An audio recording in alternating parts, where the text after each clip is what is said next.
I think the evidence is pretty robust that freer trade does help. There are debates about this and about the fine points, but I think in general it's pretty clear that freer trade helps. And if one gets a reversion to older systems, if you get more nationalization, notice the US is going that way inevitably. There aren't many options given the state of the financial system.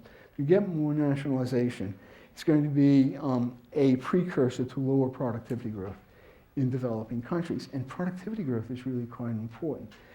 So I'm sort of pessimistic for the short run about the impact of the financial crisis, which again originated in the OECD countries, and then about the implications not only for standards of living and health in the developing countries, but also for policymaking.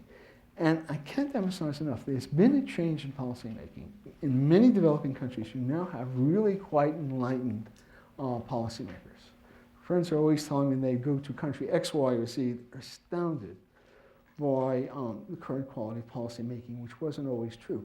That being said, there are always inevitably forces within the country who say, hey, let's jettison all this stuff, all this efficiency stuff, all this globalization.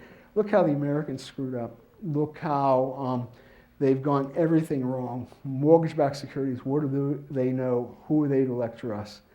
And this is the loss of legitimacy and moral authority in the US, the OECD, is a very serious issue because it is going to undercut serious policymaking for the time being.